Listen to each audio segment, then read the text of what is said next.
সবগুলা পিডি মনে রাখবেন একটা লুপে, এটা কি একটা লুপ না, একটা সিঙ্গেল লুপ। এটাই কারশফের ফার্স্ট ল। কারশফের ফার্স্ট লর বাংলা ভার্সন বলছি, মানে সহজ ভার্সন, যে একটা ক্লোজড লুপে যতগুলা পিডি আছে সবগুলা টোটাল হচ্ছে ইএমএফ এর সমান। আচ্ছা একটা ক্লোজড লুপে যতগুলা পিডি মানে পোটেনশিয়াল ডিফারেন্সেস আছে তাদের সবগুলার, এটা এক একটা লুপে আলাদা চিন্তা করতে হবে। যেমন এখানে খেয়াল করেন যে আমি যদি মনে করছি এই যে এই সার্কিটটা চিন্তা করি, তাহলে এখানে দেখেন এই যে এখানে শুরু করে এইটা একটা লুপ, মানে প্রত্যেকটা ব্রাঞ্চ আলাদা লুপ। আবার দেখেন এখান থেকে শুরু করে এই যে এইটা কি আরেকটা লুপ। তাহলে যে কোনো এক লুপের সাথে আরেক লুপ মিলালে লাভ নাই। কোন একটা ক্লোজ লুপে যতগুলো পিডি আছে, যেমন খেয়াল করেন এটা 12 না, এই লুপে একাই আছে 12, কি হবে 12। আবার দেখেন এটা আলাদা লুপ, এই লুপে 12 পাচ্ছে। এখন এই লুপে এখানে এটা সিরিজে আরেকটা থাকতো, তাহলে এই যে এই লুপে এটা প্লাস এটা মিলে আবার কি হতো 12 হতো। তাহলে এটাই হচ্ছে কারশফের ফার্স্ট ল। সহজভাবে আমরা বলি যে তোমার যে the sum of the PDs around the closed loop is equal to the কি EMF। তাহলে আমি কি বলতে পারি, এই যে V1 V2 V3 equal to EMF, এখানে V ধরেছি, তাহলে যে V equal to V1 V2 V3। এখন সবগুলা এর সিরিজ সার্কিট, কারেন্ট সবার মধ্যে কি সেম। তাহলে এইটার একটা হচ্ছে PD যেটা V1, সেটা হবে I * R1, এটা কি I * R2 I * R3। তাহলে V1 এর জায়গায় I * R1, এটা I, V2 এর জায়গায় I আর বসানো I কমন নাও, I এর কাটা চলে গেল, তাহলে ফর্মুলা কি থাকলো R = R1 + R2 + R3। জি স্যার। ক্লিয়ার? আচ্ছা এবার প্যারালাল সার্কিট আসি। প্যারালাল সার্কিটে রেজিস্ট্যান্সের যে ফর্মুলাগুলো আসবে দেখেন, এটা হচ্ছে 1/R টোটাল ইকুয়ালস টু কি 1/R1 + 1/R2 এরকম। তার মানে এখানে প্যারালাল সার্কিটে যেই ব্রাঞ্চগুলো আছে তাদের রেজিস্ট্যান্সের রেসিপ্রোকাল গুলার সামেশন টোটাল রেজিস্ট্যান্সের রেসিপ্রোকালের ইকুয়াল। দেখেন 1/R1 মানে এটা রেসিপ্রোকাল, 1/R2 এটা রেসিপ্রোকাল, 1/R3, আর এই পুরো সার্কিটের যে টোটাল রেজিস্ট্যান্স সেটা হচ্ছে কি ধরলাম R টোটাল, তার রেসিপ্রোকাল কি 1/R টোটাল। মানে কি বলে R total equals to 1/R1, এটা লিখ না, রেসিপ্রোকাল গুলোর সামেশন টোটালটা রেসিপ্রোকালে লিখো। হ্যাঁ ক্লিয়ার? এটা আমরা প্রুফ করব। ভাই এই সার্কিটে আমরা জানি প্রত্যেকটা ব্রাঞ্চ ভোল্টেজ তো সেম রিসিভ করে, হ্যাঁ শুধু কারেন্ট আলাদা। হ্যাঁ কারেন্ট কি এখন কারেন্ট সে মানে প্রত্যেকটা আলাদা আর কি, এই যে I1 I5 আলাদা, এই তিনটা মিলে তার মানে আমি কি total current I total equals to কি হবে I1 + I2 + কি I3। তাহলে I1 মানে কি V1/R1, I2 মানে V2, V তো সবার জন্য সেম, হ্যাঁ যেহেতু প্যারালাল সার্কিট। তাহলে এখানে V/R1 মানে কি V/R2 + V কমন নাও, দেখেন এই ফর্মুলা ডিরাইভ হয়ে গেল। আচ্ছা ক্লিয়ার?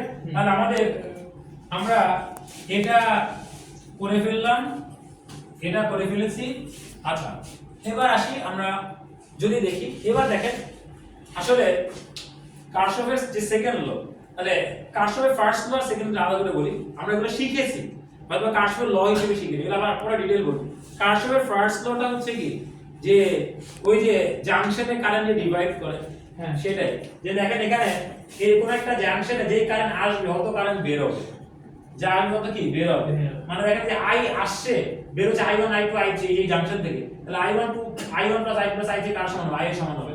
আবার এই জাংশনে কি দেখেন কারেন্ট আসছে I1 I2 I3 বের হচ্ছে কি I, তাহলে I1 + I2 I3 কি হবে I, একই কথা। আর কারশফের এটা হচ্ছে ফার্স্ট ল, যে টোটাল কারেন্ট যে আসবে কোন জাংশনে ওই জাংশন টোটালটা তত কি বের হবে। এবার আসলে কারশফের সেকেন্ড লটা কি জানেন, ওই যে সিরিজে যে ভোল্টেজ শেয়ার হয় এটাই কারশফের সেকেন্ড ল, সেটা sum of the PV equals to কি EMF যে কোনো একটা ক্লোজ লুপে। ওকে তাহলে এখন আসেন এই যে এইখানে আমরা যে রেজিস্ট্যান্স বেশি কিন্তু ভোল্টেজ কিন্তু সেমই পাচ্ছি দেখা। এবার এখানে আসেন, এখানে আমরা যেটা দেখতে পাচ্ছি যে রেজিস্ট্যান্স যে ভোল্টেজে শেয়ারড হবে এটা ক্যালকুলেশন করব। কিভাবে করব দেখেন, তাহলে এখানে 100 আর 200, তাহলে 1:2 রেশিওতে এই 12 ভোল্টেজে শেয়ারড হয়, তাহলে কত হবে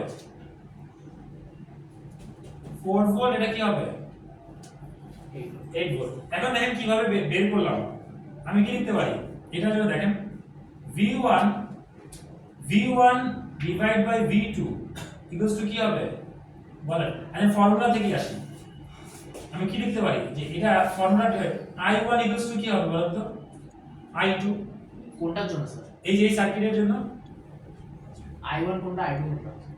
ধরো এই R1 এর এই যেটা হচ্ছে R1, আচ্ছা R2, তাহলে এটা যে কারেন্ট যাচ্ছে এটাকে ধরলাম হচ্ছে I1, এটাকে ধরলাম I2, তাহলে I1 I2 কে আলাদা না সেম? সেম। সেম। তাহলে I1 মানে কি V1 বাই R1, I2 মানে কি V2 বাই R2। তাহলে আমি যেটা পাচ্ছি V1, দেখেন ফর্মুলাটা খেয়াল করেন, V1 by V2 equals to কি পাচ্ছি R1 বাই R2, রাইট? তার মানে ভাই ভোল্টেজের রেশিও কার রেশিও সমান? রেজিস্ট্যান্স রেশিও সমান। বা আরো সহজ যদি বলি, দেখেন V ইকুয়ালস টু কি IR, তো I যদি কনস্ট্যান্ট হয় V ইজ প্রপোর্শনাল টু কি? তাহলে ভোল্টেজ ইজ প্রপোর্শনাল টু কি? রেজিস্ট্যান্স। তাহলে ভোল্টেজ শেয়ার কি অনুযায়ী হবে? রেজিস্ট্যান্সের প্রপোর্শনালি। তাহলে এবার ফর্মুলাটা লিখি, এই V IR থেকে আসি, আবার V1 বাই V2, আবার আমি এখান থেকে ডাইরেক্টলিও এই ফর্মুলাটা লিখতে পারি যে V equals to IR, I same, তার মানে V is proportional to R। তাহলে V is proportional to R মানে কি ভাই? বা আরো সহজ করো, এটা তো একভাবে করলাম, আরেকভাবে দেখেন V equals to কি IR, তার মানে কি V by R equals to কি I। তাহলে I তো সেম, I যদি সেম হয় তাহলে এখান থেকে আপনি ডাইরেক্ট V এর জায়গায় দেখেন তো V by R, তার মানে V by R কনস্ট্যান্ট মানে কি V1 by R1 equals to কি V2 by R2, এভাবে আসতে পারে, মানে কোনো চিন্তা করা যায়। তাহলে এবার দেখেন V1 by V2, এবার ক্যালকুলেট করো, V1 by V2 equals to R1 100, R2 কত 200। তাহলে আমি এখান থেকে রেশিও করে যেটা পাচ্ছি 2V1 equals to কি হবে V2। ক্লিয়ার বিষয়টা? আচ্ছা, এবার আমি কি লিখতে পারি বলেন তো, যে V1 plus V2 equals to কত হবে EMF। তাহলে V1 plus V2 কত 2V1 equals to কত 12, রাইট? তার মানে হচ্ছে 3V1 equals to কি 12। সো V1 equals to কত 4 volt. So V2 equals to কত হবে 2V1 মানে 8 ভোল্ট। হ্যাঁ, মানে যেটা আপনি মুখে মুখে করেছিলেন, যে ক্যালকুলেশন করে পরীক্ষা দেখাতে হবে কিন্তু। স্যার এখান থেকে চলে যেতে হবে। আমিও ছোট স্যার। তাহলে সামনে আসে এটাতে আসে, মারুফ ছবি তুলেছে। এটাতে আসে, এটাতে আসেন না, ওটাতে আসেন। বলছিলাম ছোট মাছকে। দেখা না পেলাম। এটা কি বুঝতে পেরেছেন নাকি বুঝেন নাই? আচ্ছা আচ্ছা, এবার আসেন, এটাকে আমি আবার পোটেনশিয়াল ডিভাইডারের সার্কিট দিয়ে এত যে কাজ করলাম না, একবারে করতে পারি। কিভাবে? সেটা হচ্ছে দেখেন, এই যে V1 V2 বের করে দেখেন, V1 V2 বের করে কি করতে হয়েছে খেয়াল করেন। প্রথমে V1 by V2 equals to R1 by R2 এখান থেকে শুরু করতে হয়েছে। স্যার আমি এটা বুঝি না sir. V1 by V2 equals to 100 by 200 করে আপনি V1 equals to V2 বের করুন। R1 R2 এই যে R1 R2 ভ্যালু বসাও, হ্যাঁ, তাহলে 100 কত হাফ হলো না, V1 by V2 half, V1 by V2 half। হ্যাঁ, তাহলে 2V1 equals to V2 না। ও 2 আছে আচ্ছা দেখছি। ক্লিয়ার? এখন কি দেখতে পাচ্ছেন? হ্যাঁ। আচ্ছা, এবার এটাকে আমি ডাইরেক্টলি পোটেনশিয়াল ডিভাইডারের ফর্মুলা দিয়ে করতে পারি। সেটা হচ্ছে V1 equals to R1 divided by R1 plus R2। একটু এখানে লিখি। দেখেন এই যে ফর্মুলাগুলো আসছে পোটেনশিয়াল ডিভাইডার ফর্মুলা দিয়ে, যে V1 equals to হচ্ছে R1 divided by R1 plus R2 into EMF বা V input। স্যার কি ছিল না? এটা হচ্ছে ডিরেক্টলি V1 বের করার ফর্মুলা, 3 স্টেপের জায়গায় 1 স্টেপ হবে। আচ্ছা, এটা পোটেনশিয়াল ডিভাইডার মুখস্থ না, হ্যাঁ দেখাবো টেনশন করবেন না। আচ্ছা, ঠিক একই রকম ভাবে যখন দেখেন V2 এর বেলায় কি হবে, এখানে এত ছোট বোর্ডে আসলে কাজ করেও মজা পাবো না।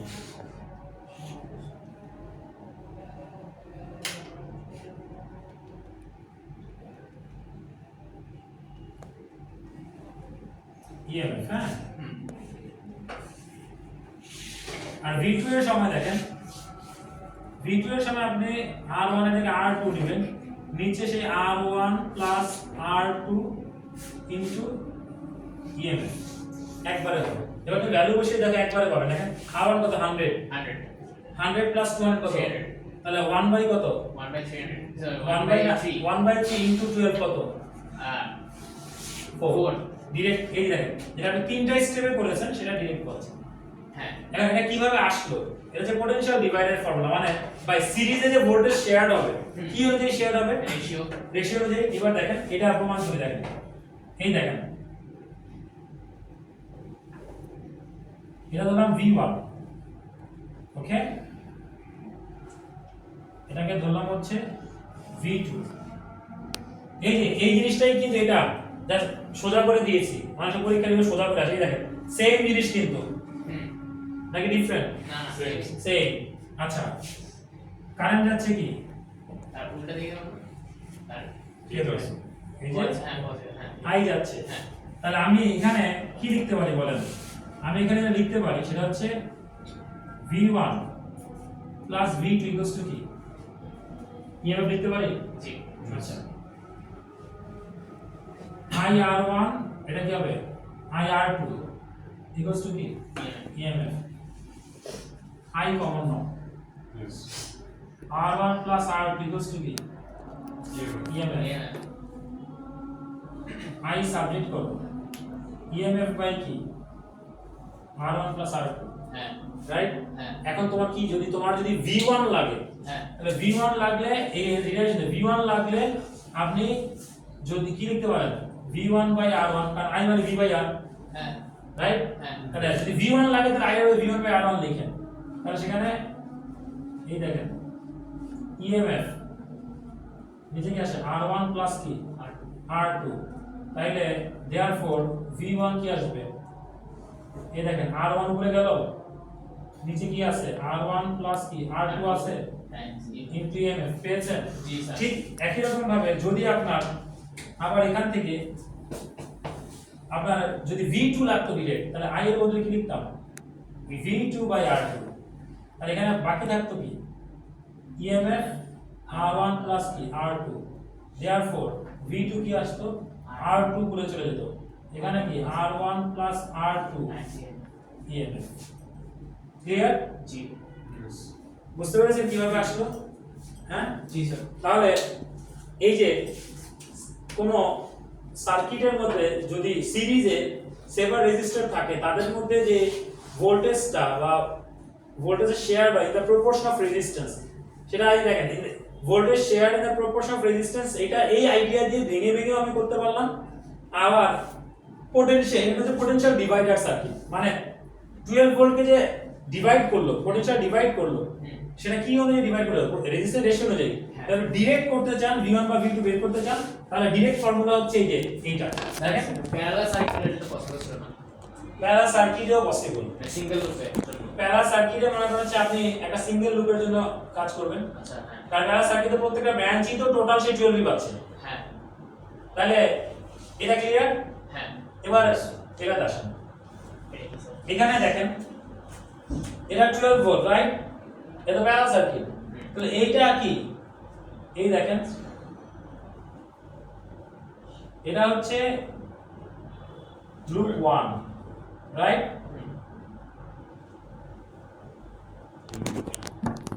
দিস ইজ লুপ 2, তাহলে প্রত্যেকটা লুপ আলাদা চিন্তা করতে হবে। এখন যদি এই যে লুপ 1 বা 2 তে যে এটা ধরো ধরো লুপ 1 এটার সাথে অন্য কিছু সিরিজে থাকতো, তখন হচ্ছে আমি আলাদা করে ধরতাম কি ওই যে ধরো এটার সাথে 200 আছে, তাহলে এই লুপে লাগে 12 ভোল্ট, এই পুরো ব্রাঞ্চ পাচ্ছে মানে কি এই যে এই জিনিসটাই। Yes. আবার এই নিচের লুপ আলাদা চিন্তা করতে হবে, মানে প্রত্যেকটা লুপ আলাদা, কারণ আমরা তো ধরেই নিই যে প্রত্যেকটা ব্রাঞ্চ কি করে সেম ভোল্টেজ রিসিভ করে, ক্লিয়ার বিষয়টা। তাহলে এখানে দেখেন তো এই যে এটা যে R1 যদি হয় তাহলে সে একাই 12 পাচ্ছে, একাতে 12 পায় বা এই যে ক্যালকুলেশন থাকবে এই যে 100 যদি হয় কারেন্ট কত যাবে 0.12 অ্যাম্পিয়ার, দেখেন এই যে আমি এটা ফেলছে। হ্যাঁ আবার এই লুপে আলাদা লুপ, এটা 200 অ্যাম্পিয়ার টু H1 ওহম, তোমার তাহলে কত হবে 0.06, এই না 0.06 মিললো, তাহলে এই দিক দিয়ে যাচ্ছে 0.06, এটা I2, I মানে 0.012, এইটা একসাথে হয়ে আসছিল, তাহলে কত হবে 0.18 অ্যাম্পিয়ার। স্যার প্যারালাল সার্কিটের জন্য এই মানে কারেন্ট ডিভাইড হয়, এটার কোনো রেশিও আছে? হ্যাঁ, তো এটা রেশিও কারেন্ট ডিভাইড হবে এরকম হচ্ছে যে রাস্তায় রেজিস্ট্যান্স বেশি কারেন্ট কম হবে, ফ্লো কম হবে। এই দেখেন এখানে রেজিস্ট্যান্স যা আছে এখানে তার কি ডাবল, হ্যাঁ। বাধা ডাবল, তাহলে সেম এনার্জি সাপ্লাই দিলাম, হ্যাঁ। ধাক্কা সেম দিলাম, ভোল্টেজের ধাক্কা মনে করো হ্যাঁ। সেম এনার্জি সাপ্লাই দিলাম, সেম ধাক্কা দিলাম, কিন্তু বাধা ডাবল হলে ফ্লো হাফ, হ্যাঁ Yes. এই দেখেন এখানে 0.1 to 0.06 ইকুয়েশন নেই স্যার, কোনটা ইকুয়েশন নেই কোনো। এই যে ইকুয়েশন তো সেমই, এই যে তোমার হচ্ছে I equals to V by R, I equals to কি v by r। V by R, তার মানে ব্যাপারটা হচ্ছে এরকম, এই যে এখানে দেখেন I equals to কি V by R, V constant, right? So I is inversely proportional to R. তুমি বলো যে বানাতে চাও বানাতে পারো। আচ্ছা, আমি তো এখনো মাত্র কারেন্ট করে রইলাম, এখনো পাওয়ার হাবি জাবি বলে যাইনি, মানে আগে সার্কিটগুলো বুঝে নাও। এইজন্য বলবো এতগুলো সার্কিট ড্র করার কথা। আচ্ছা এই যে এই পর্যন্ত আমরা কি করেছি, আমরা সেলটাকে পুরোপুরি নির্দোষ ভেবে কাজ করেছি, একদম আনকরাপ্টেড। ওকে, এখন কথা হচ্ছে সেলটাও আসলে কি করাপ্টেড, কারণ সেলের ভিতরে যে কারেন্ট ফ্লো তারও তো ম্যাটেরিয়াল আছে, তার ভিতরে যাওয়ার সময় তো রেজিস্ট্যান্স আছে। তাহলে সেল মানে ইএমএফ যেটা সাপ্লাই দিচ্ছে সোর্সটা, সেল হোক ব্যাটারি হোক, সোর্স ইএমএফ সাপ্লাই দিচ্ছে, সেই ইএমএফ এর মধ্যে সেই এনার্জির মধ্যে একটা অংশ তাকে তার ভিতরে যেতেও খরচ হয়। স্যার এটা নেগলিজিবল করতে পারেন না? না সব সময় না। এত তো বেশি না। কে বলেছে তোমার এত বেশি হয় না? ইন্টারনাল রেজিস্ট্যান্সের এখন ইন্টারনাল রেজিস্ট্যান্স তো আলাদা ক্লাস নিবই আমি। এখন দেখেন এখানে খেয়াল করেন, এই যে সেম সার্কিট কি নিয়েছি, same second. Same circuit, just এখানে ইন্টারনাল রেজিস্ট্যান্স ইগনোর করে সেখানে করি নাই। আমি যদি রিলেশনটা খেয়াল করে দেখেন, এই যে এইটার সাথে এই যেটা যে ডিফারেন্সটা, তারপরে দেখেন এখানে দুটো সিরিজে আবার এই দুটো জিনিসই প্যারালাল, দেখেন রিলেট করতে পারছেন, যাতে আপনি বুঝতে পারেন যে এই যে আমি ভ্যালুগুলো ক্যালকুলেট করে ওই ভ্যালুগুলো ধরেই করেছি। জি স্যার। এবার আসেন হচ্ছে এখানে, এখানে বিষয়টা কি, এই যে আপনি লুপ যে ধরবেন, এই লুপের মধ্যে তো সেলের এই ইন্টারফেস নিজেও পড়ছে, তাহলে সিরিজে না, হ্যাঁ। তাহলে তাদের মধ্যে ভোল্টেজ শেয়ার হবে ইন দা প্রপোর্শন অফ কি রেজিস্ট্যান্স। আমি ক্যালকুলেট করি নাই, দেখেন এখন করব ভাই। এখানে খেয়াল করেন এইটা সিরিজ তো, এই দেখেন এখানে আই বের করছি, টোটাল কারেন্ট তো সেম, আই কিছু ভি বাই আর, এখানে আর কি ধরতে হবে, আর টোটাল, আর টোটাল, আর ভি বাই কি আর টোটাল না, আর টোটাল তাহলে আর টোটাল সার্কিটের টোটাল রেজিস্ট্যান্স, মানে ইন্টারনাল রেজিস্ট্যান্সটাও। হ্যাঁ আমি তো শোই করেছি, ইগনোর করে না। এখানে টোটাল রেজিস্ট্যান্স এই মাত্র ফর্মুলা শিখলাম, সিরিজ থাকে R1 প্লাস R2 আসবে, ইয়েস। রাইট? তাহলে এখানে ধরো আমি এটা লিখেই দেই R টোটাল, তো R টোটাল কি হবে R1 প্লাস এই স্মল r, তাহলে এটা 100 প্লাস 50, তাহলে ইএমএফ তো 12, রাইট? তাহলে সেই ক্ষেত্রে মনে করেন আসলে কত 0.08 অ্যাম্পিয়ার। তাহলে খেয়াল করেন এই যে ইন্টারনাল রেজিস্ট্যান্স যখন ইগনোর করেছে কারেন্ট ছিল কত 0.12 অ্যাম্পিয়ার, আর ইন্টারনাল রেজিস্ট্যান্স যখন ইগনোর করি নাই তখন এখানে কারেন্ট কত আসছে 0.08 অ্যাম্পিয়ার, কারেন্ট কমে গেছে না? আচ্ছা এবার তুমি যদি V IR ফর্মুলা দিয়ে করতে চাও তাহলে কি কিভাবে করা যায়? V IR দিয়ে যদি করো, V IR, রাইট? এটা যদি করো তাহলে সেখানে I কত 0.08 ইনটু কত 100, তাহলে কত পাচ্ছেন? এটা দিয়ে স্যার পিডি পেয়ে গেলাম। এটা দিয়ে কি পেলাম? PD। তাহলে ইন্টারনাল রেজিস্ট্যান্স ছাড়া সে একা পেতো কত 12। এখানে ইন্টারনাল রেজিস্ট্যান্স যখন থাকে তখন দেখেন তো সেম সেলেরই ইন্টারনাল রেজিস্ট্যান্স থাকার কারণে সেম রেজিস্টার ভোল্টেজ কত পাচ্ছে 8, রাইট? এখন তুমি যদি এবার আসেন এই সার্কিটটা যদি আমি এইখানে ধরি, তাহলে এখন এখানে 8 ভোল্ট হলে বাকি সোর্স তো 12 ভোল্ট দিচ্ছিল, বাকি 4 ভোল্ট কোথায় গেছে? সেলের মধ্যে ওয়েস্টেড হয়েছে। তাহলে ইন্টারনাল রেজিস্ট্যান্স থাকলে কি প্রবলেম হয়? দুটো জিনিস, একটা হচ্ছে টার্মিনাল পিডি কমে আসে। টার্মিনাল পিডি মানে হচ্ছে কি জানেন, সেল বাদ দিয়ে বাকি যে এক্সটার্নাল পার্টে যে ভোল্টেজটা share, terminal potential difference. But terminal potential difference হচ্ছে এই যে সেলটা বাদ দিয়ে, ধরো এই দেখেন এখানে সেল বাদ দিলে বাকি রেখে গেছে, এখানে কত আছে 8 ভোল্ট, এখানে টার্মিনাল পোটেনশিয়াল ডিফারেন্স 8 ভোল্ট। এখানে যেটা আসবে তোমার এখানে আসবে হচ্ছে ধরো সাপোজ হচ্ছে 10 ভোল্ট, এগুলো যেটাই আসে। তো টার্মিনাল পোটেনশিয়াল ডিফারেন্স হচ্ছে সেল যখন কোনো সার্কিটের মধ্যে থাকে তখন সেল বাদে বাইরে যে এনার্জিটা, যে ভোল্টেজটা সে সাপ্লাই দিচ্ছে, তাহলে এখানে সেল বাদে বাকি কত 8 ভোল্ট, তার মানে এখানে সেলের মধ্যে খরচ হয়ে যাচ্ছে কত 4 ভোল্ট, রাইট? তাহলে এখন তুমি খেয়াল করো এই সার্কিটটা যখন কারেন্ট ফ্লো করছে, আমি তো স্যার এটাকে আমি কিন্তু এখানে ইগনোর করি না, হ্যাঁ আমি তো সেলের পুরোটা কি ইএমএফ বলতেছিলাম না। ইএমএফ মানে হচ্ছে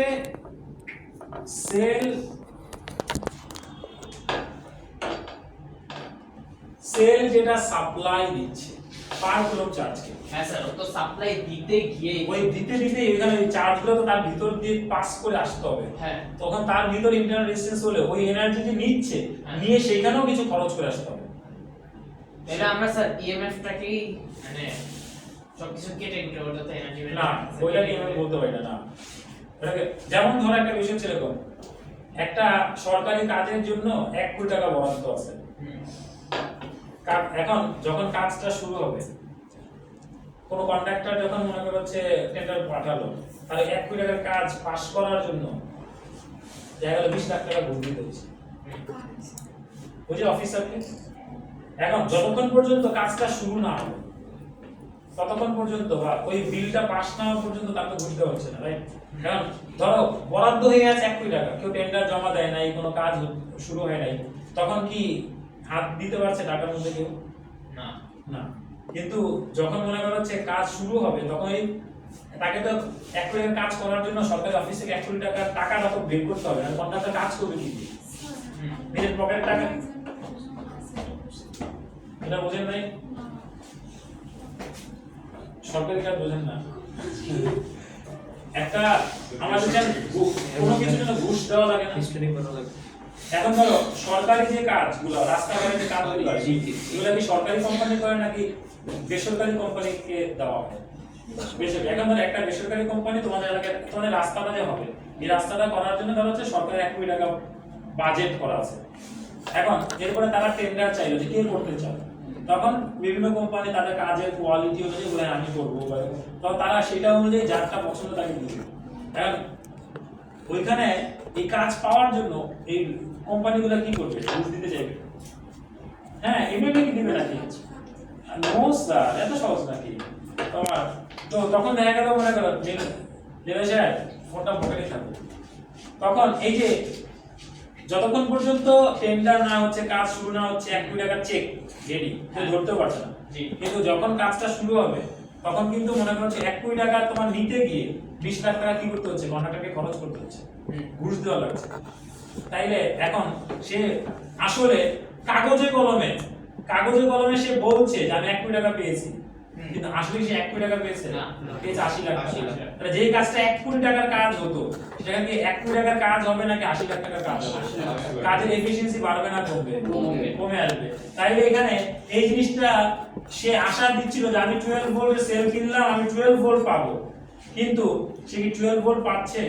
যেটা ওই যে যেটা ডিসপার্স হচ্ছে যেই তোমাদের টাকাটা, তো এখানে যেটা যে ভোল্টেজটা ডিসপার্স হচ্ছে বাইরে পাচ্ছে। হ্যাঁ, সেল তো ঠিক আছে 12 ভোল্ট, কিন্তু সেলের ভিতর দিয়ে আসতে ওই যে সরকারি অফিসে 1 কোটি টাকা বের করে আনতে গিয়ে 20 লাখ খরচ হয়ে গেছে। তাহলে সেলগুলো করাপ্টেড।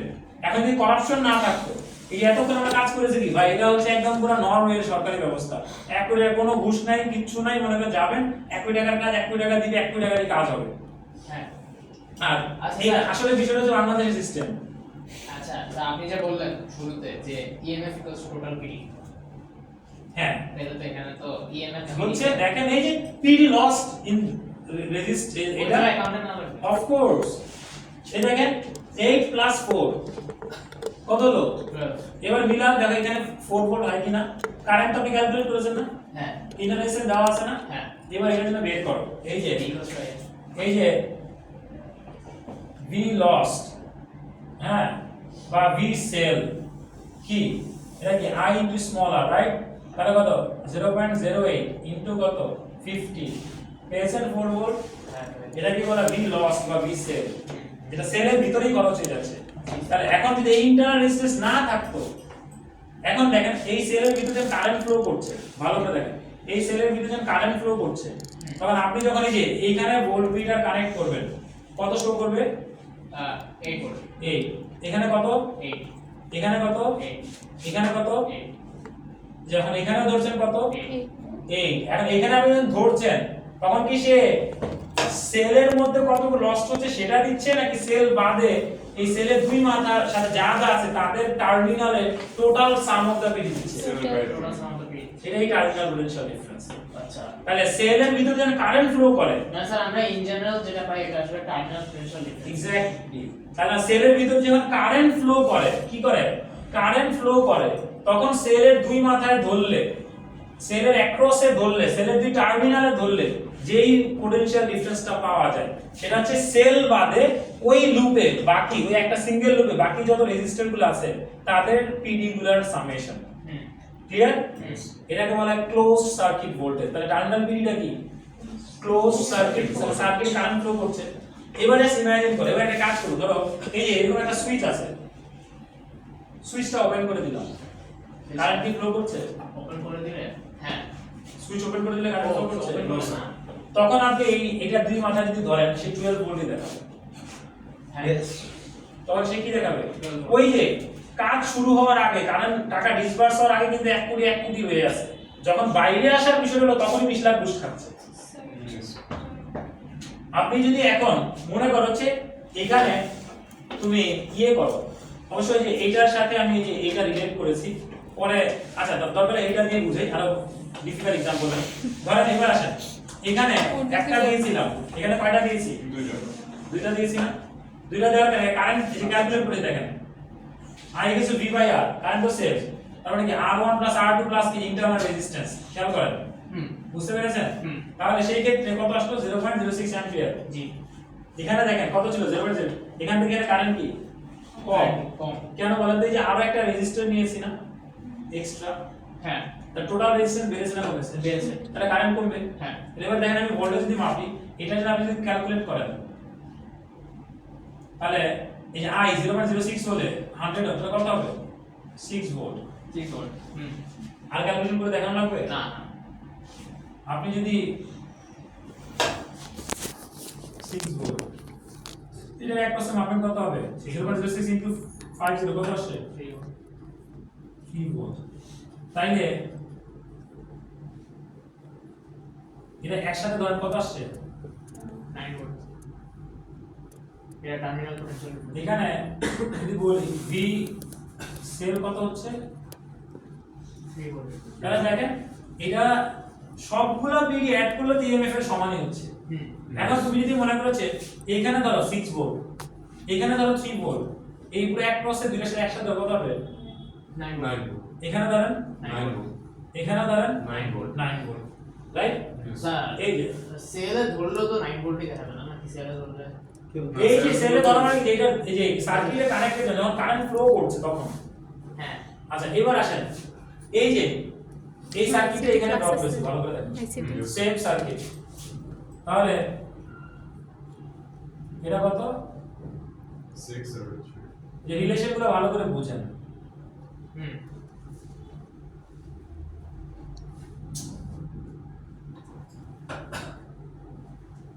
এটা কত? 3. 9 ভোল্ট না? তাইলে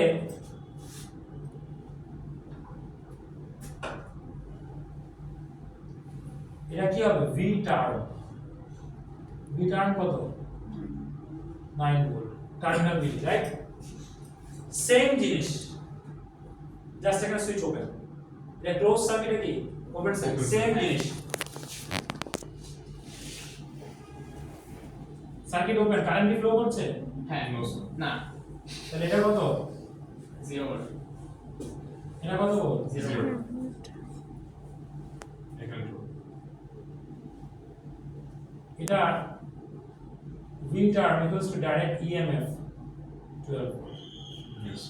কারণ স্যার এখানে একমাত্র রেজিস্ট্যান্স হচ্ছে ওটার ভিতরে ইন্টারনাল। এবং এখানে কারেন্টই ফ্লো করছে না। এখন তুমি বলতে স্যার ভোল্টমিটার তো কানেক্ট করেছি, হ্যাঁ। ভোল্টমিটারের রেজিস্ট্যান্স ইনফিনিট, তার মধ্যে কারেন্ট ফ্লো করে No, sir. না। তাহলে কারণ স্যার মাপলাম কিভাবে? ভোল্টমিটারটা আপনি যে সেলের এক পাশে ধরেছেন, জাস্ট সেল এর এক পাশে ধরেছেন, হ্যাঁ সেলের এক পাশে ধরলেই তো সেই দুইটা টার্মিনালের মধ্যে কতটুকু ভোল্টেজ পিডি বলে দিচ্ছে। ভোল্টমিটারের ভিতর থেকে কারেন্ট যাবে কিন্তু না। স্যার সার্কিট তো ওপেন। হ্যাঁ, আমি তো কারেন্ট তো ফ্লো করব, ভোল্টেজ মাপার তো কারেন্ট ফ্লো করাটা জরুরি না। তুমি যখন এখানেও ভোল্টেজ মেপেছো ভাই, এই ভোল্টমিটার দিয়ে তো মেপেছো, ভোল্টমিটারের ভিতর থেকে কারেন্ট গেছে না না। তাহলে জিনিসটা খেয়াল করেন, এটা close circuit voltage, open circuit voltage.